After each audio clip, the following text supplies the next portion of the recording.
जाएगा पुरस्कार फिर वही बिरहा गायक कलाकार हमारे अखाड़े से बड़े भैया चंद्रभूषण यादव जी, नासिर पट्टी और उनके बड़े भाई श्री भारत लाल यादव और भिंडिया बाबू जी। आप तरफ से नासिर पट्टी आप ही तरफ से 100 रुपया पुरस्कार है, बहुत बहुत प्रणाम है।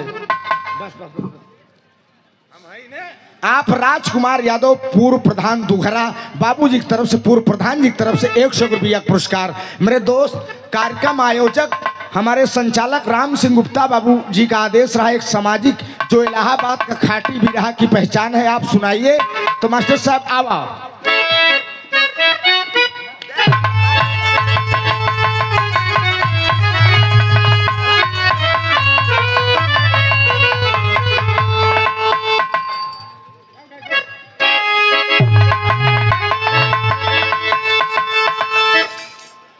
सतयुग का सुनिए दस्ता,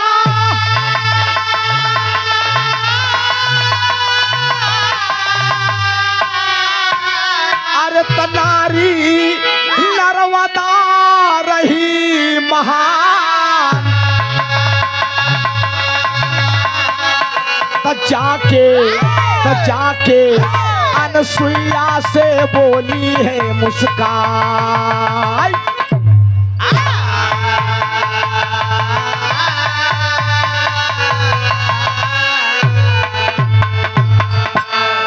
एक एक बात समझ में आ जाए बिरहा के भाई साहब, शांति से सुन बया।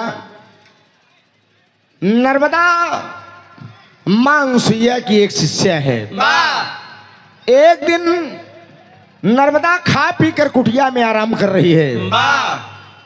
वो करे दिमाग में राम सिंह बाबू जी एक बात आवत है कि लोग यार मरे के बाद स्वर्ग जाती नेकर कोनो मतलब नहीं निकल। अब मर गए पता नहीं स्वर्गे गए कि नरके गए का के जान सकत है। क्यों जीते जी स्वर्ग जाए और देख के आवे धरती बतावे यार फलाने भैया स्वर्ग ऐसे बात, अब तो कर मतलब नहीं करे यार, सिर्फ नाम ही सुने ही स्वर्ग आटे का देखा चाहिए क्यों। और मैं जीते जी स्वर्ग देखना चाहती हूँ। यही काम माई अनसुईया के सिवा कोई दूसरा नहीं कर सकता। इतने में बाबूजी माई अनसुईया आई गई। अरे बेटी नर्मदे क्या हुआ, तू अभी तक सोई नहीं? माँ मैं आपसे एक मागन मांगना चाहती हूँ। माँ क्या कहना चाहती हो बेटी? माई लोग मरे के बाद स्वर्ग जाती नेकर कोनो मतलब नहीं। क्यों जीते जी स्वर्ग जाए देख के आवे तो बतावे तो ओकर मतलब निकलत है माई। कहन अच्छा ये बताओ तो हम तुम कहना क्या चाहती हो? माँ मैं जीते जी स्वर्ग देखना चाहती हूँ। ई काम तोहरे बिना क्यों कई कहन पगलौ तो हुक्का भेजे तो भेज दे। स्वर्ग कोनो खाला जी के घर आटे का जेकर मन हो जाए देख के चला आवे। माँ मुझे स्वर्ग भेजो। माँ कहन बिटिया भेज दे लेकिन विधि विधान खिलाफ काम हो जाई, देवी देवता नाराज हो जाई।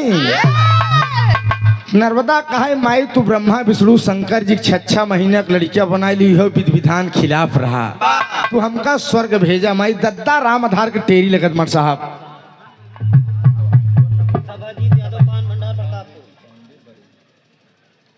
आप बाबू राम मूर्ति पांडे जी बरेन की धरती से सादर सुंदर पुष्पहार 100 रुपया पुरस्कार। आप बाबू सभाजीत यादव पान भंडार प्रतापपुर 100 रुपया, बहुत बहुत नमन है। हनुमान भैया तनी बैठ जाता तो हमका मूड मिजाज बनाए गावे दिया। अरे होई होई सपनवा पूरा होई नर्मदा, जय हो जय हो।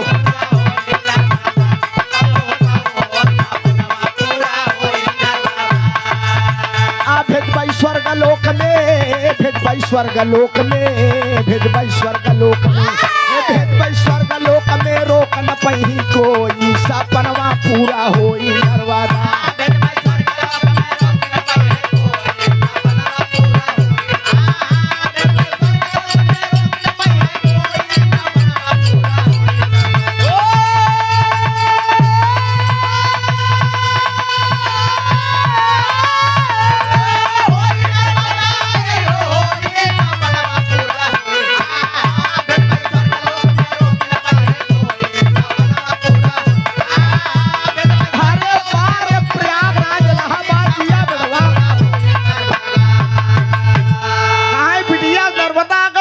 दियाई गई यहाँ तो हम स्वर्ग भेजब। नर्मदा मुस्कियाए ला कहे माई भेजबू तो स्वर्ग, लेकिन धरती से स्वर्ग के रास्ता कहाँ बा?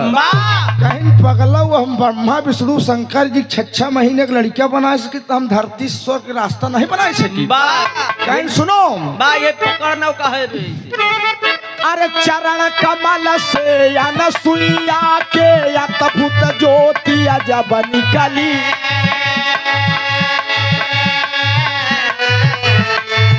अरे स्वर्ग लोक में पहुंचई खातिर ज्योति पकड़ नरवदा चली। अरे स्वर्ग लोक जब पहुंच गई तब इंद्रासन देखई निकली। अरे निज निज आसन देवता बैठे, निज निज आसन देवता बैठे, नर्तकिया नाचै लगली।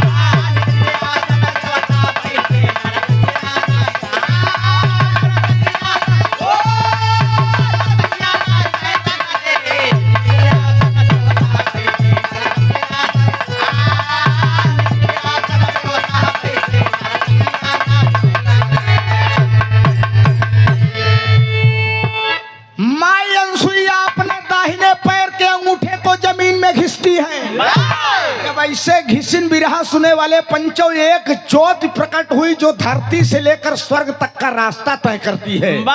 माई अनसुईया कहन बिटिया नर्मदा ही ज्योति के सहारे तू धीरे धीरे स्वर्ग चली जाओ। नर्मदा वह ज्योति के सहारे धीरे धीरे धीरे धीरे जो स्वर्ग में पहुंच गई मेरे दोस्त। जब पहुंच गई नर्मदा स्वर्ग में देखे कहे सर बाप रे, तो स्वर्ग ही कहा थी, स्वर्ग इतना बढ़िया बा, काहे न देवी देवता तमाम लोग स्वर्ग के बखान कर रहे हैं। बाबूजी इतने में नर्तकियां नाच रही हैं, देवी देवता बाबूजी आसन लगाए के बैठे हैं, देव राजेंद्र का दरबार लगा है।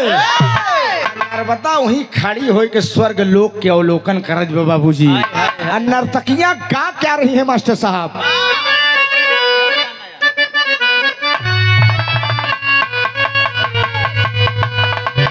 गाना है। अब वही रुचि गुड़िया बताएस न कहेस कि एक 70 साल दादा हमसे फरमाइश करन हरनवई धई धई दावत बा। अरे उ ससुर नवा नवा ड्राइवर रहे कुछ दाब दे, कलच के दरे बिरके दाब दे, जब ओका कुछ सहूरे न रहे कुछ दाब दे न भाई। नरम चीज तो कहबे करी। ए बाबू देखा एक तेराजू हरनवई धई धई दावत बधाई दे, एक तेराजू पी वाला धई दे। नर्तकियां गा रही हैं, अरे बहे पुरवैया,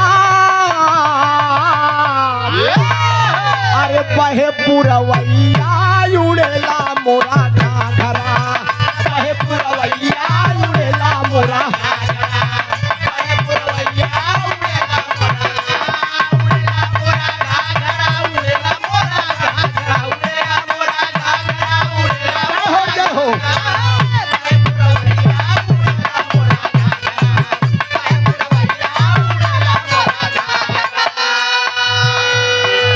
बैरी पवनवा मदनवा जगाए, बैरी पवनवा मदनवा जगाए, बैरी पवनवा मदनवा जगाए। अरे बाजे बदरदी कननवा हाया, बाजे बदरदी कननवा हाया, बाजे बदरदी कननवा। अरे रिमझिम फुहार पड़े भीगला चुनरिया मोरी, भीगला चुनरिया, फुहार पड़े भीगला चुनरिया मोरी, भीगला चुनरिया, फुहार पड़े भीगला चुनरिया मोरी, भीगला चुनरिया। अरे मारे नजर मोहे सावन के बादरा, बहे बहे पुरवैया उड़ेला मोरा घाघरा, बहे पुरवैया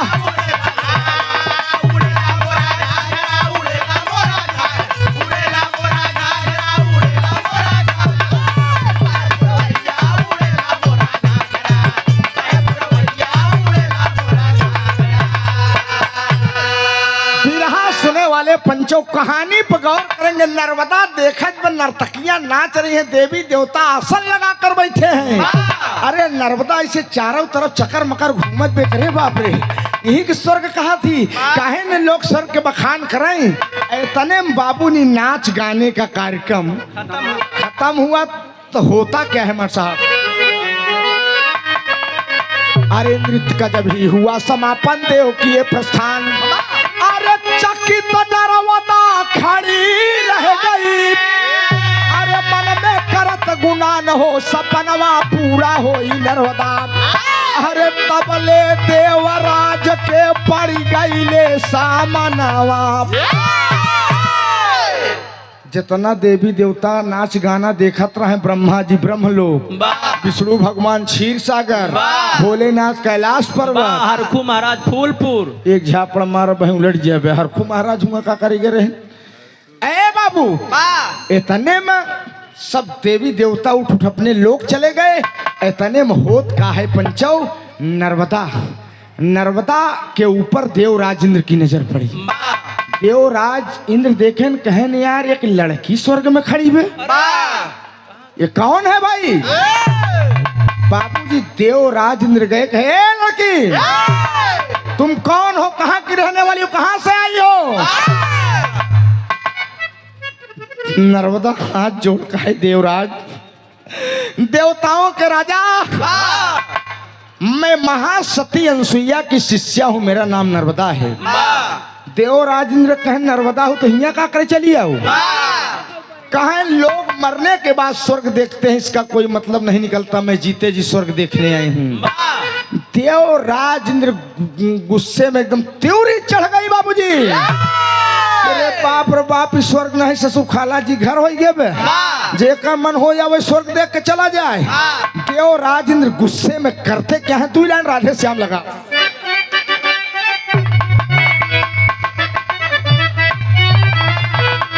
अरे हे नारी तुझे कुछ शर्म नहीं, अरे ना ब्रह्मा का सम्मान किया, अरे ना ब्रह्मा का सम्मान किया, अरे विधि का विधान भी तोड़ दिया, तू देवों का अपमान किया।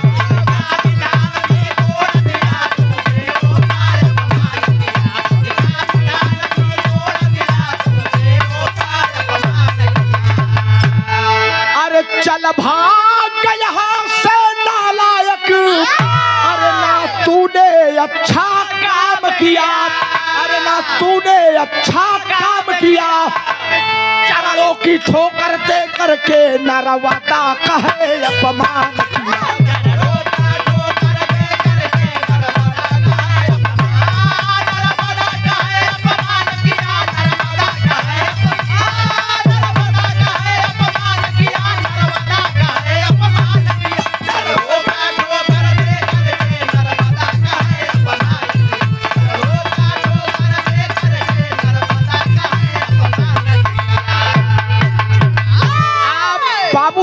जीवन यादव जी सुंदर पुष्पहार और भावी ग्राम प्रधान प्रत्याशी विनोद कुमार भैया बरेंद्र की धरती से सादर 100 रुपया पुरस्कार बहुत बहुत प्रणाम है। बाबू देवराज इंद्र खींच कर मार दिया चरणों से, भाग जाओ नालायक। स्वर्ग देखे रहा तनसुईया चलिए उतनी लड़की में कौन काबिलियत है जो स्वर्ग देखे भेज दे। आज नर्मदा अभियान के और चलाई, परसों के और चलाई, धरती और स्वर्ग नरक में अंतर का रह जाये। बाबूजी जब खींच के चरणों से देवराज इंद्र मारे तब नर्मदा रोते हुए, बाबूजी नर्मदा रोते हुए उसी ज्योति के सहारे धरती पर पहुंची। जब धरती पर पहुंची बाबूजी, माई अनसुईया देखिन कहने बिटिया, ए नर्मदे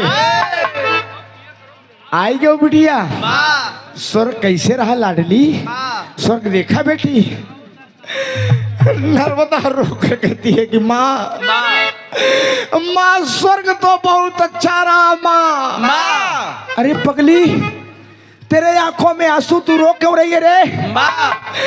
माँ स्वर्ग तो बहुत अच्छा रहा, लेकिन देवराज इंद्र ने मुझे चरणों से मारकर भगाया है माँ। तो दादा पंधारी की धुन लगा मास्टर।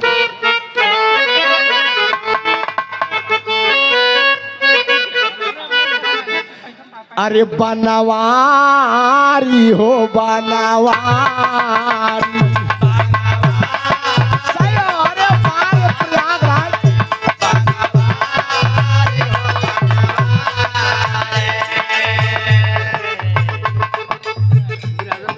आप लोग ताली बजाकर स्वागत कर दीजिए मुरलीधर डेयरी आप दूध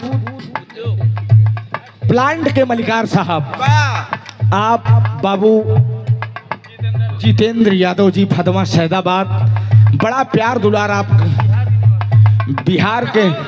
अरे ठीक बा, झुमसी में निवास बनाए ले, अब हमारे लोग यहाँ के निवासी हो गया है। बड़ा आशीर्वाद, चरणों में प्रणाम भैया।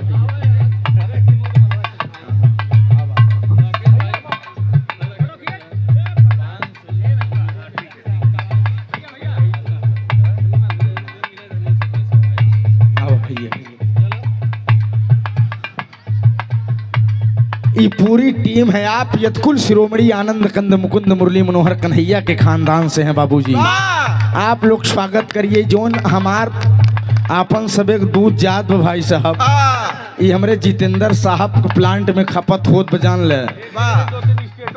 2-3 स्टेटों में आपका प्लांट है बाबूजी।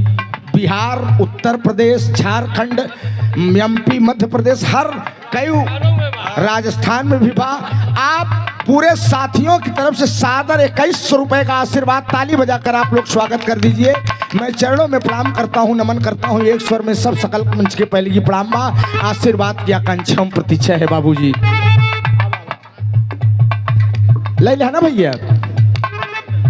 अब बनवारी हो बनवारी,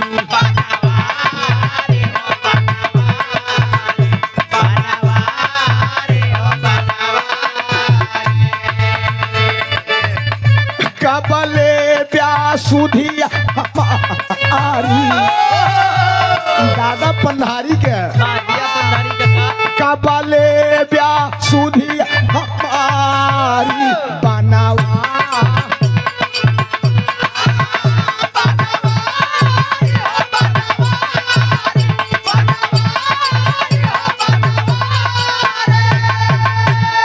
लेकिन नर्मदा कहे भाई, अरे महतारी हो महतारी।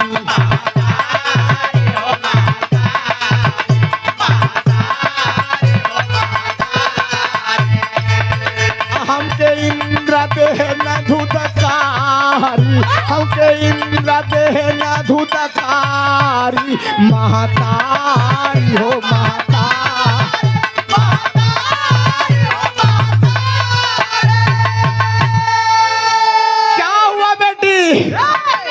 माँ नाही कैले सम्मान, बड़ा हो गया अपमान।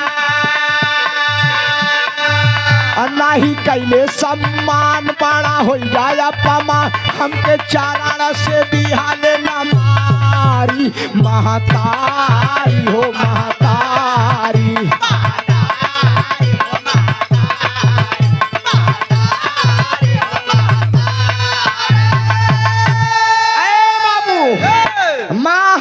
मैं देवराज इंद्र से बदला लेना चाहती हूँ।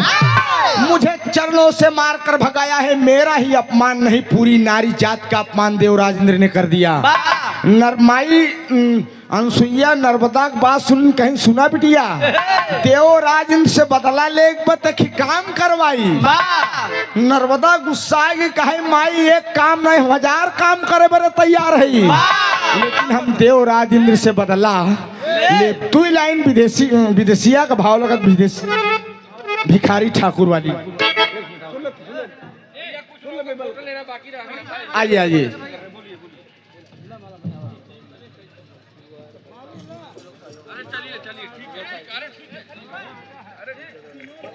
आओ भैया कुछ से। न हसिया का दौर है न खुरपी का दौर है, न हसिया का दौर है न खुरपी का दौर है। सीधे से खींच लो सेल्फी का दौर है।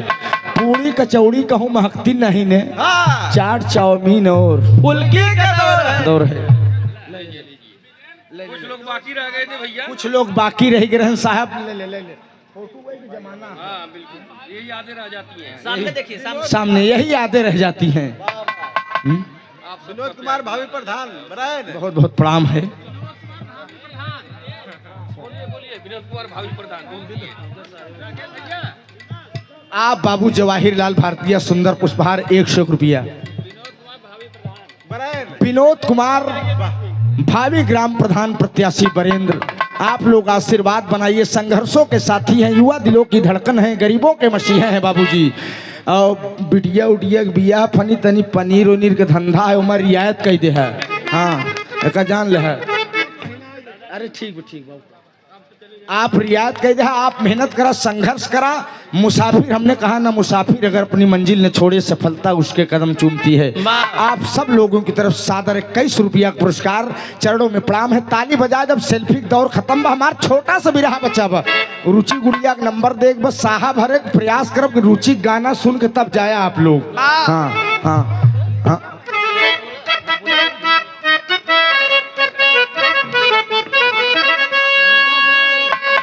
अनसुईया कहीं कहीं बिटिया अगर देव राजेंद्र से बदला ले बते काम करवाई। अरे बदला चुकावई खातिर सुना है मयरिया, अरे हमके बतावा कुछ उपाय हो, हमके बतावा कुछ उपाय। ऐसी जुगुतिया तू हमके बताई देती, देवराज के दे हम झुका। कहन माई ऐसी युक्ति बतावा कि जौन हमका चरण से मार्ग भगाए हैं, स्वर्ग देखे गई रहे, हम ओकर बदला ले ली। कहन बिटिया बदला ले तो एक काम सुना। अरे बोलिया न सुइया बेटी माना मुर कहनावा, अरे पहले आपन करा तू विवाह हो, पहले आपन करा तू विवाह। ठीक है, हम निकलते हैं। देखिए ये रुचि गुड़िया को भी सुंदर पुष्पहार और पुरस्कार देकर सम्मानित के, ताली बजाकर आप लोग स्वागत कर दीजिए। जितेंद्र सर में यही क्वालिटी है। हम और सरोज सरगम देवरिया एक दिन कौड़िहार में गया जी के भात का भंडारा गावत रहे।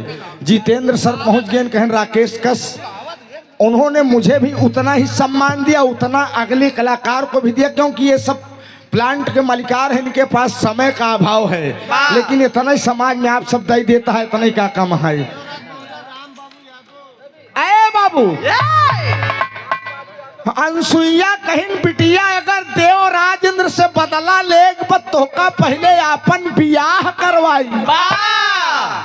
बियाह नर्मदा कहे माई मैं आपकी कुटिया में रहती हूँ माँ, आपका चरण दबाती हूँ माँ, मुझे 2 वक्त का निवाला मिलता है। मुझसे शादी कौन करेगा माई, सभागन से विवाह कौन करेगा। अनसुईया कहीं बिटिया भगवान पर भरोसा रख बेटी, भगवान जो करता है अच्छा करता है मेरी लाडली। नर्मदा रो कर कहती है, भाव लगत बाप,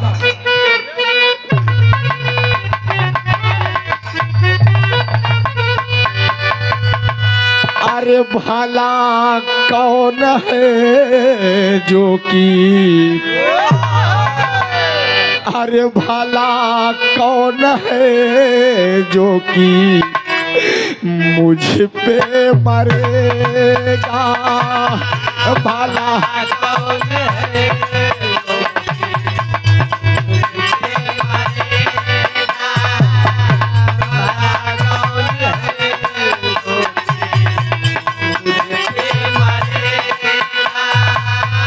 भला कौन है जो कि मुझ पे मरेगा, भला कौन है जो कि मुझ पे मरे।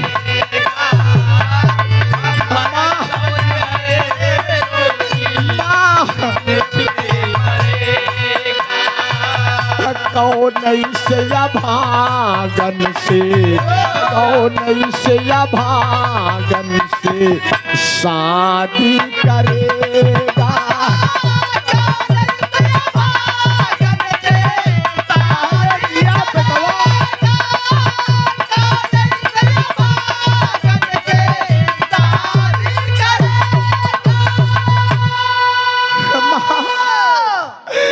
मुझसे विवाह कौन करेगा माँ? अरे पगली, भगवान पर भरोसा रख रे।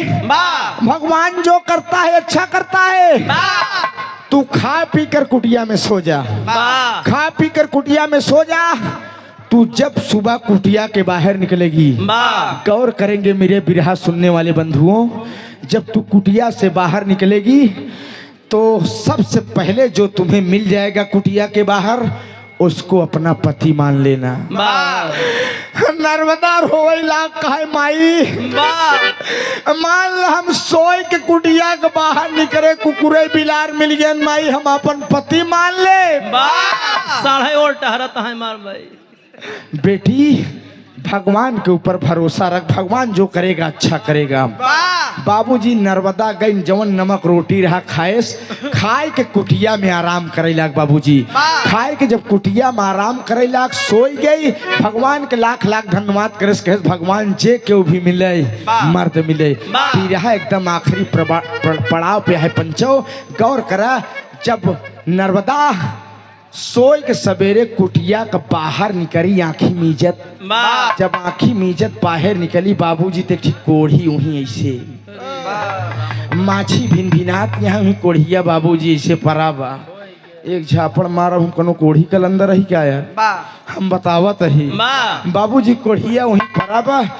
नर्मदा बाबूजी भगवान का लाख लाख धन्यवाद करे, कहे चला जे क्यों भी मिला, कम से कम मर्द तो मिला। बाबूजी नर्मदा गई, कोढ़िया वही गुड्डी मुड्डी मारे नर्मदा गई। बाबूजी अंग्रेजी 3 भर है गई, से गोड़ सहलाए धीरे धीरे, प्रणाम करे सो करे बाद धीरे धीरे गोड़वा लगी दबावे।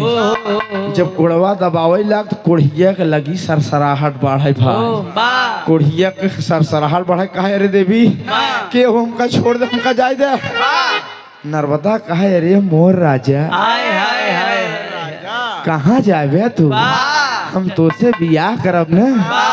कोढ़िया कहे अबले बहुत निक लागत है, खाए पिए के को व्यवस्था नहीं न, हमार सब अंग भंग भव ससुर। तू बियाह कर बुराई दे दे जाए दे। भैया दादा राम धार का लटका लागत मास्टर।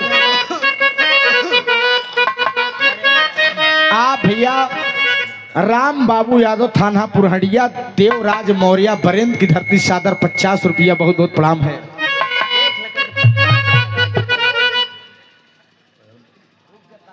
बताए हाँ यार बताए बा, लेकिन अरे रहाई दे बाबुनिया बना, अरे रहाई दे बाबुनिया बना, करबई हम बियाह, रहाई दे बाबुनिया बना।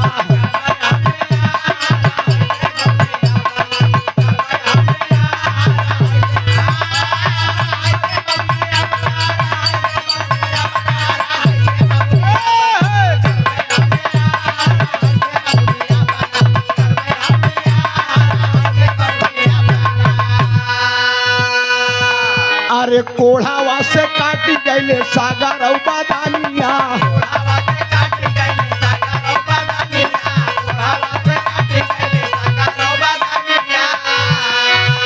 अरे बिरथा हो जाई गोरी तो हो रौ जवानिया।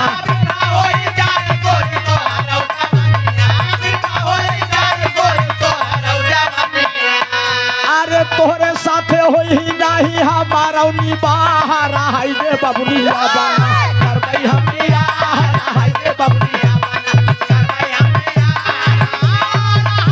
बियाह, रहाई दे बाबुनिया बना, रहाई दे बाबुनिया बना, रहाई दे बाबुनिया बना, करबई हम बियाह, रहाई दे बाबुनिया बना, करबई हम बियाह, रहाई दे बाबुनिया बना। आप हमारे अभिभावक, हमारे बड़े भाई सुनील यादव जी प्रतापपुर, कला। हाँ आप भावी ग्राम प्रधान प्रत्याशी विनोद कुमार तोहार लड़कियां हैं, तोहार लड़कियां हैं बरेंद्र वाले विनोद हुए प्रधान प्रत्याशी। अच्छा बढ़िया है यार, सड़ुआन तोहार लोग बड़ा बढ़िया है। आप बाबू रमाकांत यादव मास्टर साहब भावी जिला पंचायत प्रत्याशी वार्ड नंबर 3 प्रतापपुर वाह संघर्षों के साथी हैं। आप बिरहा समझ मावत बने वाह इलाहाबाद की पहचान हटे। हाँ क्या बात है। आप सबके चरण कमल के सेवक हैं। कलाकार अच्छा नहीं होता, सुनने वाले अच्छे होते हैं। हमने कहा आयोजक का आदेश है कि यार ऐसा गाना सुनाओ जो सब जने के समझ में आवे। और तो आप सब के सेवक है। बहुत बहुत प्रणाम भाई। सुनील भैया 500 रुपया पुरस्कार, बहुत बहुत नमन है। एक स्वर में सब सकल पंच के पहले की प्रणाम बा। अभय राज यादव सदरेपुर बाजार गुलजार नगर 100 रुपया। माई भगवती कल्याण करें, खूब तरक्की करा। कहीं सुना देवी। अरे नर्मदा भगवान तो का इतना सुंदर इतना खूबसूरत बनाया है। हम कोढ़ी कलंदर हमार पूरा शरीर अंग भंगाई पगली। मुझे खाने की व्यवस्था मेरे पास नहीं है। तुम मुझसे विवाह करेगी तो मैं तुझे कहां से खिलाऊंगा? मर मसाला कहाँ से लाऊंगा? इतने में माई अनसुईया आएगी। कहीं बेटा क्या बात है? कोढ़िया कहे माई इतनी सुंदर इतनी खूबसूरत है। हम कोढ़ी कलंदर है, हमार सब अंग भंग है माई। हमसे बियाह करे बरे कहती है माई अनसुईया कहीं पगलान है का सेत के दुल्हन पावत है लहाई ले। कोढ़िया कहे माई तू ही आए के वैफा नहीं लागू माई। माई अनसुईया कहीं बेटे भगवान जो करता है अच्छा करता है। हो मान ले शादी, कर ले शादी। तू हो सकता है इसकी कृपा से तू ठीक हो जा बेटे। बाबूजी माई अनसुईया वही कोढ़िया के और नर्मदा के गंधर्व बियाह करावे लगिन।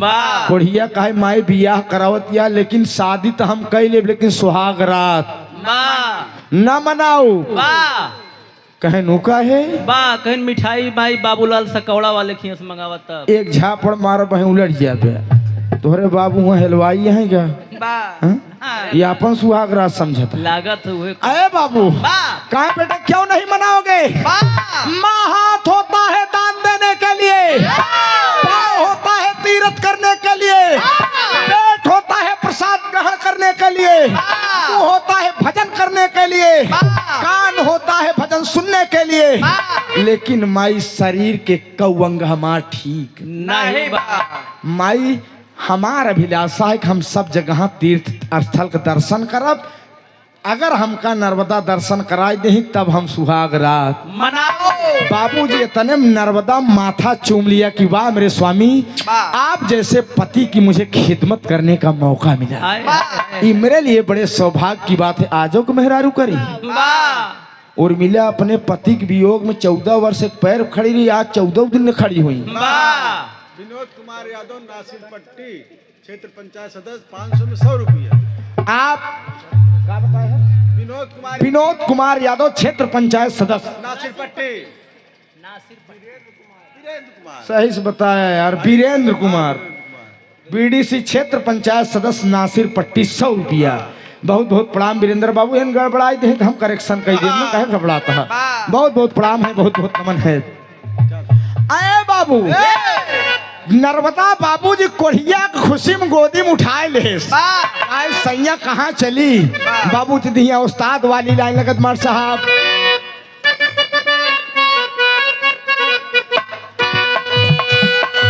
त्रिवेणी स्नान किया फिर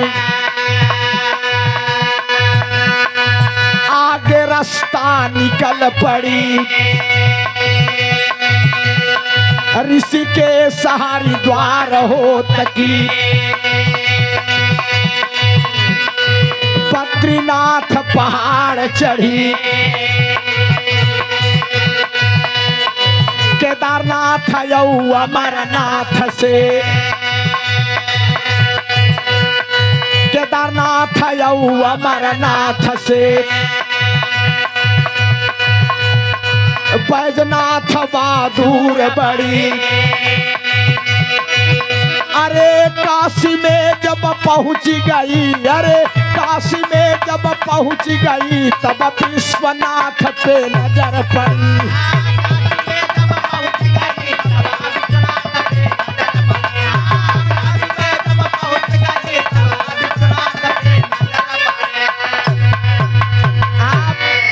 हमारे बड़े अजीज मित्र बबलू विश्वकर्मा जी, सीटी न मुन्ना, बबलू विश्वकर्मा सुमित्रा नंदिनी बिरहा जगत में लेडीज बिरहा सम्राट। मैं अगर मास्टर साहब डायलॉग की अगर बात करूं, मंच पर डायलॉग वार्ता और शेर की तरह तहाड़ने की बात आती है लेडीज में, तो उस शख्सियत उस बिरहा गायिका नाम है सुमित्रा नंदिनी। आप उनके कोरस मास्टर हमारे बबलू भैया की तरफ से 100 रुपया पुरस्कार है। बड़ा दंगल लड़ा जाता है भाई, बड़ा आनंद आवत बबलू, ऐसे मुलाकात हो जाता है सबसे, बहुत बहुत नमन है। ए बाबू, केदारनाथ, बद्रीनाथ, अमरनाथ, बाबा बैजनाथ, बाबू इस तमाम तीर्थ स्थल का दर्शन करावत करावत नर्मदा कोढ़िया का काशी ले आए। जब काशी ले आए पंचौत कहा अब स्वामी घरे चला जाए, कोढ़िया कहा बहिने अब एक स्थान बाकी बह। कहाँ कहन पुष्कर क्षेत्र राजस्थान, वहीं दर्शन कराए दो, वहीं से हम विराम लगाए दे। तब दोनों जने को गोल्डन नाइट होए। बाबूजी यही नर्मदा गलत फैसला ले लेती है, फैसला गलत ले ले। आप हमारे अभिभावक बड़े भाई स्वामीनाथ गुप्ता जी, ये आपके बहनियाऊ रही हैं, हमारे गुप्ता टेंट हाउस पहाड़िया के ऐतिहासिक व्यक्तियों में आपका शुमार होता है। बड़ा फेमस नाम हमारे ब्लॉक बहरिया में है गुप्ता टेंट हाउस के, उस पूछ ले बस सब बताए दे पूरे बहरिया ब्लॉक वाले।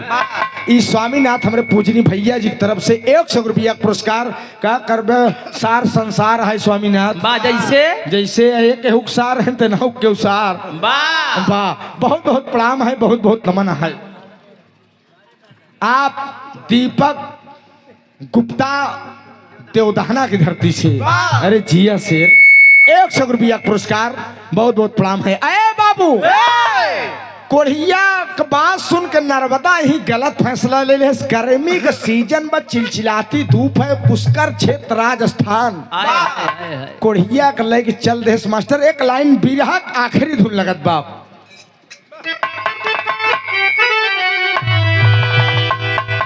अरे मौत किसी को ना छोड़ेगी, अरे मौत किसी को ना छोड़ेगी, अरे राजा हो या रानी, ये तेरा जीवन बहता पानी, ये तेरा जीवन बहता पानी, ये तेरा जीवन बहता पानी। मौत किसी को ना छोड़ेगी, मौत किसी को ना छोड़ेगी, हर बार प्रयागराज जिया बेटवा, तेरा जीवन बहता पानी, ये तेरा जीवन बहता पानी। कोढ़िया कलिया के बाबूजी चल रहे पुष्कर क्षेत्र राजस्थान, दोपहरिया में लू बहत बा, बालू का रेता ओकरे कोढ़े पड़त है, शरीर पे चौंक जात बा। कह देवी, अरे प्रिय नर्मदा मुझे पानी पिला दो, नहीं मैं मर जाऊंगा। अरे मैं मर जाऊंगा। नर्मदा कहे तो का हम मराई दे, इतना तीर्थ स्थल का दर्शन कराई दे, इसे मर जाबे। लई के एक बाबूजी एक छोटी से झाड़ी में वहीं छाया में बैठाए दे, कमंडल लई के कहा चली हेरी कहूँ पानी मिल जाए, कहूँ पानी मिल जाए। इतने में तीनों देवियां मास्टर साहब, लक्ष्मी ब्रह्मानी और माई पार्वती, कहीं न रे बाप नर्मदा के तनी बड़ी सती हो गई है, कोढ़ी कलंदर पति के लेके दर्शन करावती है, पानी के लिए जा रही है, चल कर इसकी परीक्षा लिया जाए। तीनों देवियां जिला पंचायत भैया आइन धरती पर बढ़िया एक कुटिया मायक बनाइन, एक घड़ा जल लेके बैठ गए कि जल हेरत या अपने पिया पिए बरे हमारे लगे जरूर। बाबूजी इतने में नर्मदा देखे कहे वह कुटिया देखात बा, कुटिया में क्यों जरूर हो हमारे पिया के पिए बरे पानी मिल जाए। बाबूजी चली जा रही है, पानी पानी के रटन लगाते मास्टर साहब कहना है।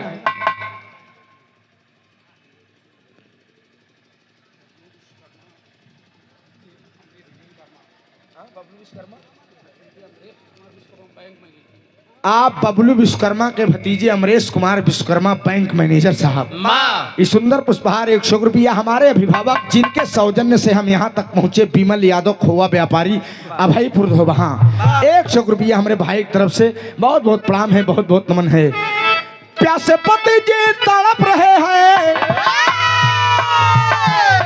प्यासे पति जी तड़प रहे हैं, नीर नहीं मिल पाता कि कुछ तो रहम करो हे माता, कुछ तो रहम करो हे माता, कुछ तो रहम करो हे माता। प्यासे पति जी तड़प रहे हैं, प्यासे पति जी तड़प रहे हैं, नीर नहीं हर बार प्रयागराज या मुन्ना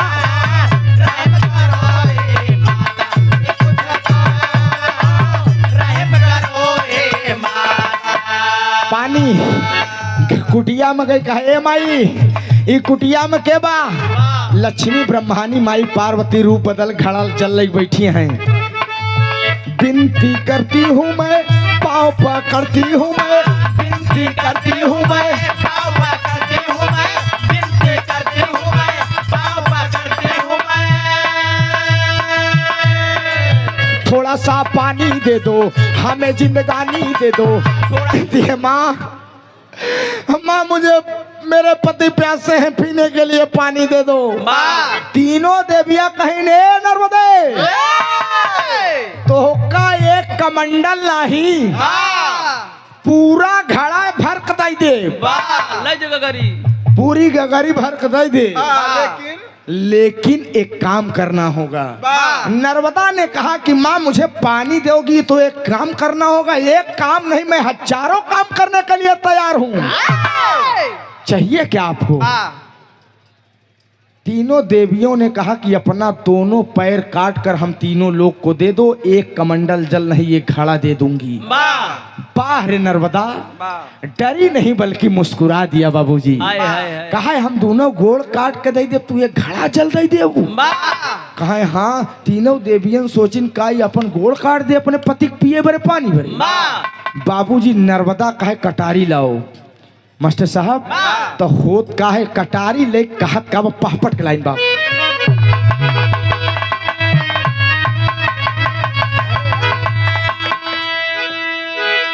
अरे पत के बदले में बहनी तू मंगलिवा चरणवा हो, अरे पत के बदले में बहनी तू मंगलिवा चरणवा हो, अरे सचमुच में मांगा देवी दे आज परनवा हो।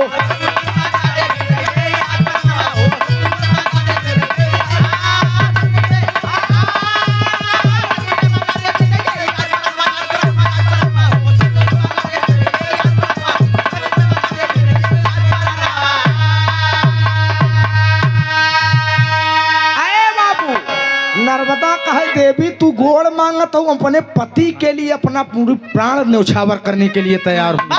अरे हाथ कटारी उठा लिया है, अरे तनिक देर ना लाई,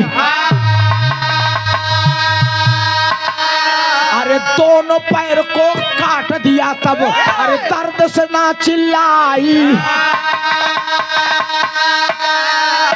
अरे नभ से देवता देख रहे हैं चढ़ चढ़ के भी मनवा हो, अरे नभ से देवता देख रहे हैं चढ़ चढ़ के भी मनवा हो, अरे परसैला लोक से दिखाया सुमनवा हो।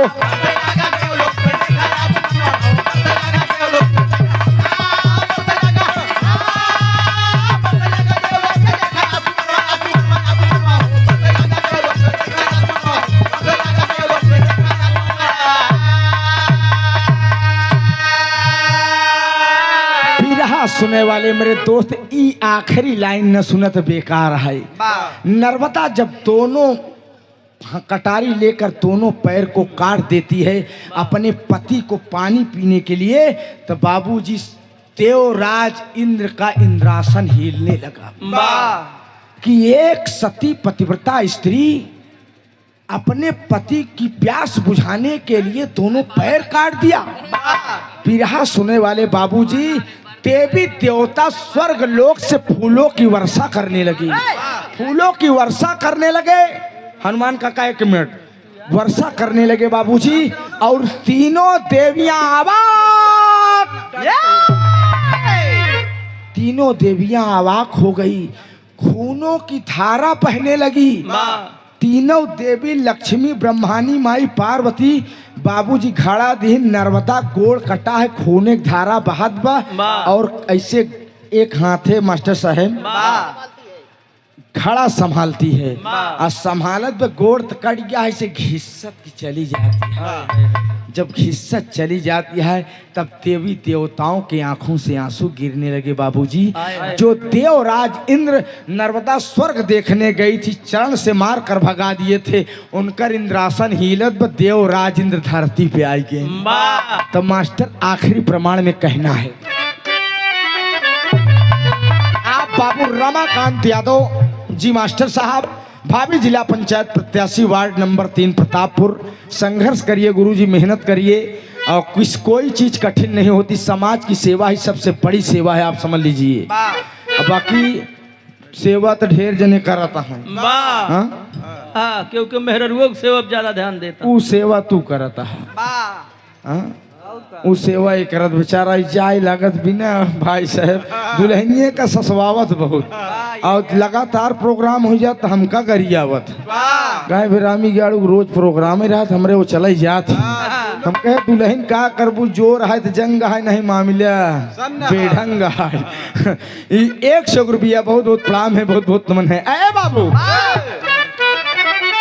अरे जौने रहिया के चललई के चली भैली, अरे जौने रहिया के चललई के चली भैली, अरे कायम नर्मदा नदी है बाबू होई गईली।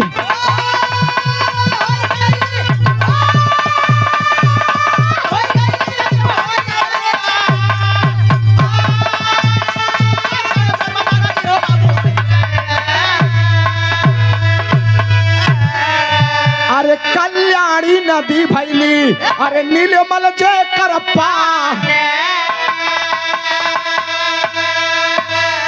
अरे सती नर्मदा के बाबू अमर भाई कहानी।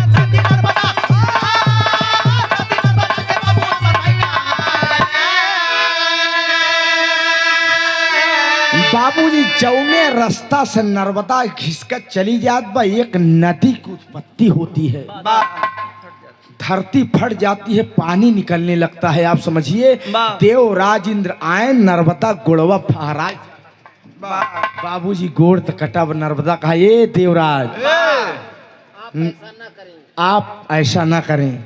बाबूजी नर्मदा हाथ जोड़, देवराज हाथ जोड़, कहे नर्मदा हमका माफ कर दे, मैं तुम्हें स्वर्ग देखने गई थी, चरणों से मार कर भगा दिया। मैं नहीं जानता था तू इतनी बड़ी सती पतिव्रता स्त्री है। बाबूजी देवराज इंद्र गलती माने लगे, तो नर्मदा मुस्कियान कहा हो, इसका देवराज आप तोहरे कृपा से ऐसा होत हो। अगर आज हमारे साथ ऐसा ना करता तो हमारे साथ ऐसा ना हो। तो कहन जवन मांगत हो मांग ला हम, तो कहे अगर दे चाहता तो नदी फटिन गई, हमारे पति की प्यास बुझिन जाई। लेकिन उनकर जवन ही कुष्ठ रोग है मास्टर साहब, जवन कोढ़ ओढ़ है, एक सही कह दे।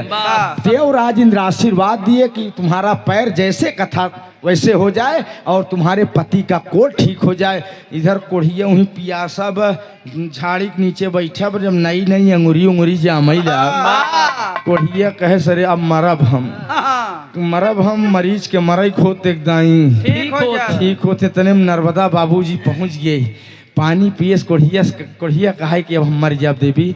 नर्मदा काहे बरे, कहन देखा दिया नई नई काखी निकलती है, कहन अब तो सही हो गया। अरे हम घास छोले थोड़े गए रहे, अरे हमका यह और समझा था। मैंने तीनों देवियों को झुका दिया। अब ब्रह्मा विष्णु शंकर जी सुनन, कहन चली गई रहे हूँ दाढ़ी ऊपर हुआ, जौन बनी बनाई हमार लोग के धोवावे चली गई रहू। नर्मदा जब जानती हो कि अनसुईया इतनी बड़ी सती है, तो बांसे कोठी में बांसे होता है। बाबूजी उसी नर्मदा के नाम से एक नर्मदा नदी की उत्पत्ति हुई। कहना है, अरे कोढ़िया काम देव जस लागे, नर्मदा लागे जसरती। अरे कोढ़िया काम देव जस लागे, नर्मदा लागे सती अरे कायम नर्मदा नदी है बाबू हो ही गई।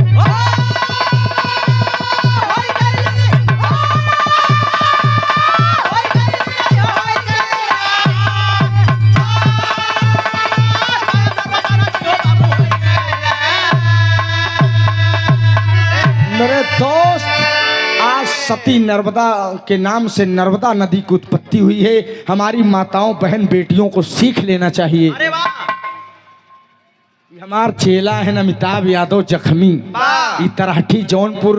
आप पूर्व डीजीपी जगमोहन यादव जी के परिवार से आप। हम कहा यार शिक्षा के साथ साथ बिरहा पर भी ध्यान दीजिए। बढ़िया गावत है मुन्ना, खूब गावा, शुभ आशीर्वाद है यार हमार, खूब जिला जमार नाम रोशन कर। हम लालची गुरु न होई, बा घरे गुरुओं से आशीर्वाद ले ले। एक झापड़ मारा बुलेट जब कलयुग चरम पे है। चेला सोच समझ के बनाए नहीं, कुछ कुछ चेला तो सारन गुरु के ऊपर हावी है। हाँ भाई साहब, कलयुग बला चरम पे है। होमक नहीं ना, होमक ये सब हमार पढ़ा लिखा ब्रिलियंट चेला है यार। इस सुंदर पुष्पहार, बहुत सारा आशीर्वाद। मेरे दोस्त, मेरी माताओं बहनों को सीख लेनी चाहिए। रुचि अम्मा तोहरे कैसे बा? पगला ढेर दिन बाद मिलू, बताए दे। आजकल हम व्यस्त रहे, अब खलिया नहीं कोहिरा गड़ारी में छापा बेकार दिन। अरे बाबू, आज हमार माई बहन हर घरे में एक नया त्योहार चला है, करवा चौथ। सब त्योहार न भूखी रही, करवा चौथ है। हम पति के आयु की लंबी आयु के लिए करवा चौथ भूखी है अशोक भाई। लेकिन जिस घर में माता पिता हंसते हैं उसी घर में देवी और देवता बसते हैं बाबूजी। बाबू एक भेली गुड़े बड़े रोवत है, बेटवा ससुर एक गगरा जल काशी विश्वनाथ रहियान बा। इसको भक्ति नहीं कहते बाबूजी। एक रोटी कम खाइए, अपने बच्चों को शिक्षा जरूर दीजिए। आने वाला समय शिक्षा का है, बगैर शिक्षा के आप एक कदम आगे नहीं बढ़ सकते। माताओं को, बहनों का, बहू बेटियों का, माता पिता का, गुरु का सम्मान करोगे, कोई माई का लाल बुलंदियों को छूने से आपको रोक नहीं पाएगा। गुरु घराने के परिचय में जाओ। आप बाबू हरिश्चंद्र यादव जी, सेवानिवृत्त उत्तर प्रदेश पुलिस कर्मचारी और भावी ग्राम प्रधान प्रत्याशी बरेंद्र की धरती से 100 रुपया माई भगवती करें बाबूजी। आप अपने देश की सेवा करें, हमारे लोग का रक्षक बना रहा। आप जो है गांव की सेवा करा, बहुत बहुत प्रणाम है, बहुत बहुत मनवा। स्वर्ग में आसन लाए गुरुवर मुन्नी लाल पन।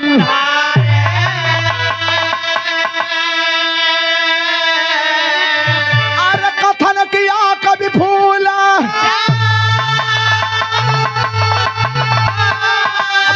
सारद कई बलिहारी। अरे सपनवा पूरा होई नर्मदा। अरे इलाहाबाद किसके भावनावा, सपनवा पूरा होई नर्मदा।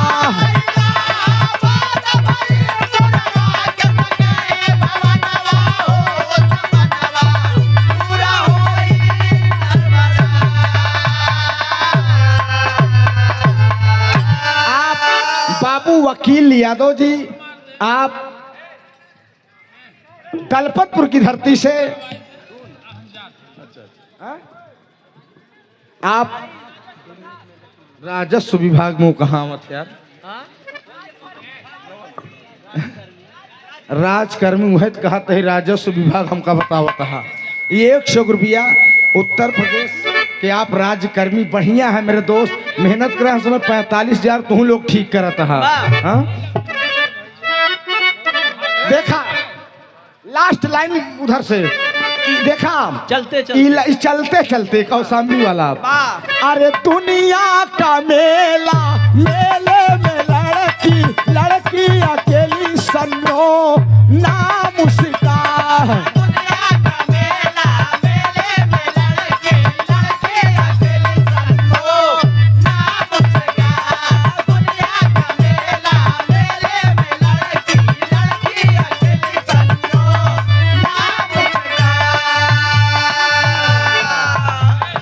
हनुमान, हमारे हनुमान भैया, अरे बाप रे बाप, तू तो एकदम आज हमका परेशान कर दे है।